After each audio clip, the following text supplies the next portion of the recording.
Update. Am I the a-hole for telling my fiancé to stop calling me by her late husband's name? Original post. I am 34 years old and my fiancé is 31. Mon and I have been together for 4 years and engaged for 1 year. She is also 4 months pregnant with our first child. She is a sweetheart. We get along very well, and I can see myself with her for a long time. Mon was married for 6 years before she met me, to a guy named Kyle. Kyle died in a car accident a few years ago.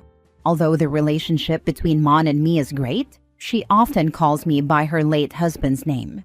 Things like, "How was your day, Kyle?" Or, "Can you grab that for me, Kyle?" I'm almost certain it's accidental, and she always apologizes and corrects herself, but it still makes me uncomfortable. She even slipped and called me by his name during sex.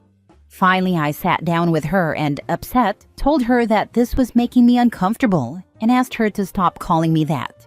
She started crying, apologized, and told me that she still loves Kyle and always will. I don't know why, but that really made me unhappy. At the end of that evening, her sister messaged me, saying that I was rude to her sister and that I'm an a-hole. Now for the top comments before the update. He died a few years ago, and you've been dating for 4 years. When did he die? He passed away 7 years ago. They were high school sweethearts and married early at the age of 18. He died when they were both 24 years old. Grief is weird and hard. She may grieve Kyle for a long time. She has the right to. You also have a right to not be okay with being called someone else's name. Has she seen a grief counselor? Have you considered couples therapy? The two of you need to sit down and talk about how you feel. She likely loves you very much, and her brain keeps defaulting to Kyle. It is, however, also likely that she has not properly dealt with her grief. She will need compassion and time. She also needs to understand that you are her partner and Kyle is not. Your feelings should matter to her, and it is not unreasonable to ask her to make a concentrated effort to get your name right. Regardless, therapy. You should both probably go. Has she seen a grief counselor? Yes, she did in the first 3 years after his death. Have you considered couples therapy? Yes, but at the moment I haven't found any. Not the a-hole. I agree with the posters saying not to get married yet and to seek individual and couples therapy. Also, talk to her about sharing your personal business with her sister. She called you an a-hole without knowing or hearing your side. I realize she may need to vent, but the problem is that, long after this is resolved, the sister will still see you as being rude, and it may tarnish your relationship with your fiancé's family. Show her the message from her sister and let her deal with it. Yeah, it's extremely obvious that even if she didn't mean it, it's hurtful to him. Him being upset about it doesn't make him an a-hole, and even if she's hurt that she upset him, you can't just go around telling friends and family he's an a-hole for being rude. He wasn't rude, he was hurt by something she did. It sucks for her if it's unintentional, but giving the impression to other people that he did something wrong is honestly pretty outrageous. Saying you're upset to friends is fine, but being honest and saying it's ultimately your fault and your partner did nothing wrong is key. Poisoning relationships by painting OP as being rude or unreasonable is messed up. You're right, he should show the text from her sister, say that's unacceptable as he did nothing wrong, and expect an apology from her. Now for the first update 4 months later. Since that day, Mon and I have been in couples therapy, and she has returned to the first therapist who treated her during the first 3 years of her grief. Obviously, it hasn't been easy. Our daughter was born a month ago, and Mon is still going through a lot, which makes taking care of a baby in the middle of all this even more complicated. Luckily, our parents are helping us with the baby. We've decided to postpone the wedding indefinitely. A lot has come up in therapy, such as finding out that Mon cries for Kyle when I'm not around. This can happen monthly, 3 times a month, or not at all. She also admitted that she doesn't feel comfortable talking deeply with me about it because she thinks I would get upset, which is nonsense considering I've heard stories about him before and never showed any sign of being upset. Some of her statements in therapy, like, "I will never love anyone like I loved him," hurt me a lot. I feel more and more that this relationship is doomed to failure. However, this doesn't mean I'm giving up. I really love her, but I'm not extremely optimistic. I'm trying to work as much as possible on the relationship, mainly for the sake of our daughter. I'm sorry, OP. My heart breaks for both of you.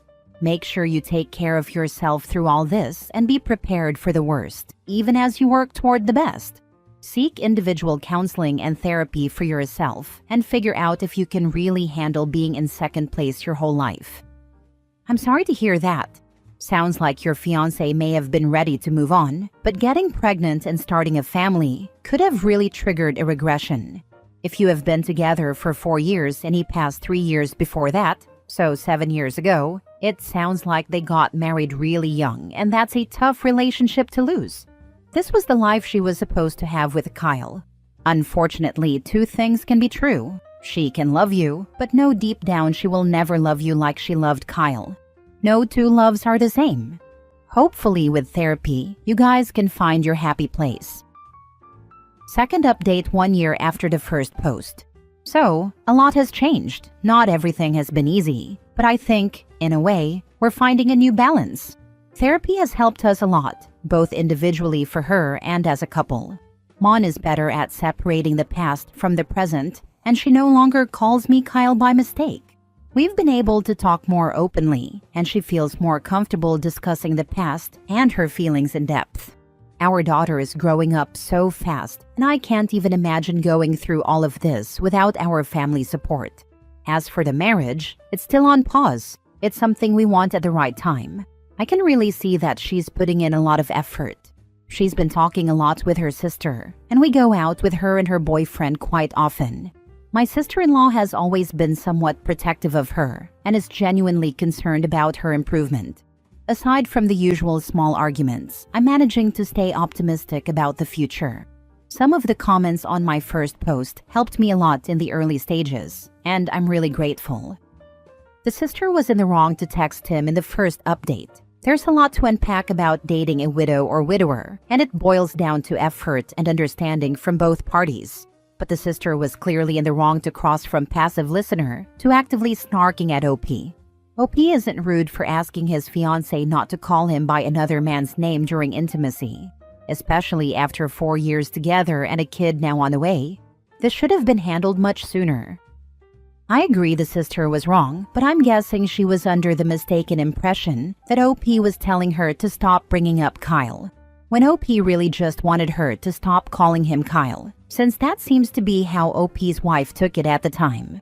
Given how she was still struggling so much with her grief, possibly made even more difficult by her pregnancy, it seemed like the wife had a very hyper-defensive reaction. There was no time limit on grieving. However, I do wish that Mon didn't get with OP if she honestly believes that she will not love anyone as much as she did her late husband. I don't think that's fair to anyone trying to be her new number one, unless they fully understand and accept that they will always be second place to someone who isn't around anymore. I hope therapy contributes to helping, mostly for the child's sake, but I'm not too sure about the stability of the relationship itself. Honestly, I'm wondering if she was mostly doing okay until she got pregnant. She probably always saw herself as raising her babies with Kyle, and now here's this baby coming with another man. And her hormones are out of whack. Completely different scenario, but my dad died in 2009, and I got pregnant and had my son in 2023.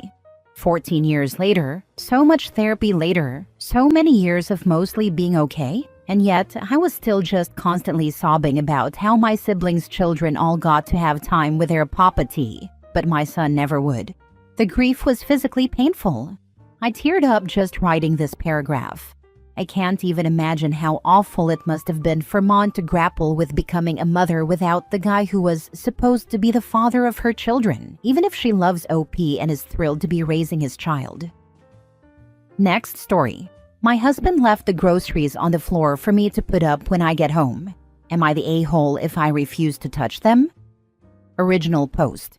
My husband and I went grocery shopping, and afterward, he dropped me off at the nail salon while he went home with the groceries. I thought that since he went home, he would have put the groceries away. When he picked me up from the nail salon and we went home, I saw that the groceries were still in bags on the kitchen floor. I asked him why he didn't put the groceries away, and he argued that he put the cold stuff away but left the rest, the majority, of the groceries in bags. So I asked him why he didn't just put all the groceries away, and he got defensive and said it's always something, and that I act like he doesn't clean or do things around the house. So I asked him if he expected me to put the groceries away when I got home. Long story short, I'm not touching those groceries. After dinner, he went into the kitchen, washed the dishes, and drew himself a bath, but he still left the groceries on the floor. Am I the a-hole if I refuse to put the groceries away? Now for the top comments before reading the updates. This clearly is about much more than the groceries. True. It seems like OP's often left with the majority of household chores, even when her husband has the opportunity to contribute. Lol. If you and your husband are at the point where you are both playing a game of chicken to see who will do a chore, then you clearly have larger problems. You need to find a way to start working things out. You could also find a counselor to help you. Game of chicken. Lol. I want to hear his side. Is it because every time he puts them away, she tells him he did it wrong? I once heard my sister complain to her husband that he put the groceries away wrong because he didn't turn the cans facing out and place the cereal in order of height. She's always been a bit OCD. Luckily, after 3 girls, it loosened up some. My sister once asked her husband to put the dishes away, and he put them all in the wrong places. When she got home from work and tried to cook dinner, she couldn't find anything. In frustration, she snapped, "I'm never going to ask you to do that again." He laughed and said that was his plan all along. I can't believe your brother-in-law admitted to weaponized incompetence. Now for the updates. He got out of his bath, and I took mine. When I got out of the bath, the groceries were still on the floor, and he's in the living room watching anime. Edit 2. I asked him why he didn't put the groceries away as he got into bed, and he said, "Why can't you?"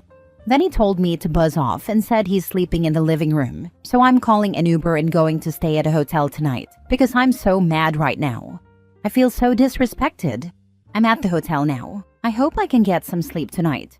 He texted me asking where I am. I'm not answering any of his texts or speaking to him until I get back home tomorrow morning. Edit 3. I just learned that this is called weaponized incompetence from some people in this thread. I showed this Reddit post to my therapist this morning. I'm home now. She told me to voice how my feelings were hurt when he cursed at me and told me to F off and F you. I'm glad I didn't take the disrespect lying down. That was highly disrespectful. Next story. Am I the a-hole getting my ex in trouble during therapy with me and his current wife? My ex-husband, 40 male, and I, 36 female, share 3 kids. 12 female, 11 female, and 9 male. Since our divorce, my ex has remarried. His wife, Janie, 38 female, has 2 of her own kids, 13 male, 7 male, whom she has full custody of. So they've made a very blended family. I have a partner, 43 male myself now, but we don't live together or anything, so he's not directly involved here. The problem is, my kids dislike Janie, my girls more so, and they feel like she tries to play their mom and push me out. They have mentioned specific incidents, which led me to address the concerns with my ex, and after a while, this strained things between me and them, ex and Janie. They told me they didn't believe me and said I must be the reason the kids were causing trouble at their house. They never specified what this trouble was. At one point after things got bad, my ex admitted to me that the kids had complained about the same things to him regarding Janie, and he wasn't telling her. This landed us back in court and into therapy together for co-parenting. In our therapy sessions, Janie complained about me and said she feels like I refuse to accept that she's also now a mom to my kids, and that I want to ruin it by making up complaints. She said anything the kids say isn't real, and it's just kids trying to stir crap with the adults. During the discussion about this, I brought up my ex and how the kids complained to him also, and he told me as much. This started a fight between my ex and Janie. It derailed the session because they walked out to deal with their marital issues. My ex is now mad at me for throwing him under the bus like that. I defended myself, but he said I could have approached the rebuttal differently. Janie accused me of trying to break up her marriage and being part of stirring crap between everyone. Am I the a-hole? In our therapy sessions, Janie complained about me and said she feels like I refuse to accept that she's also now a mom to my kids and wants to ruin it by making up complaints. I would tell her, "You're not a mom to my kids. You're my ex-husband's wife. You have not adopted them, nor will I let you do so.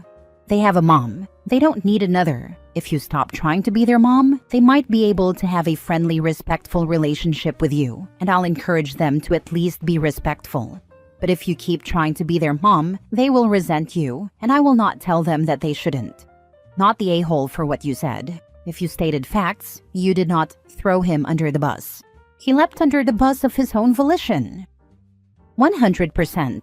I have been a step-parent, and the first time I ever interacted with my now ex-partner's ex-wife, I sent her a card telling her that I would do my best to be respectful and caring toward her kids, and that I recognized but couldn't fathom how much trust she would have to put in a stranger to treat her kids right. My ex and I broke up 5 years ago, and we're all still on good terms. OP's ex caused his own mess by not being honest with his wife, and his wife caused her own mess by saying that anything the kids say isn't real and claiming that she's a mom to someone else's kids. Damn, a little respect goes a really long way. Not the a-hole. Not the a-hole. Your kids' feelings should be the priority here, and if they are consistently expressing discomfort about Janie, that deserves to be taken seriously. It's concerning that your ex dismissed their concerns until it became a bigger issue. Janie seems more focused on claiming a mom role rather than listening to how the kids actually feel. A step-parent should earn that place through respect and trust, not force it. The fact that your ex finally admitted the kids were telling him the same things but hid it from Janie says a lot. He likely knew she wouldn't take it well, which is exactly what happened in therapy. You didn't ruin anything, you just told the truth, and it's not your fault that it exposed cracks in their marriage.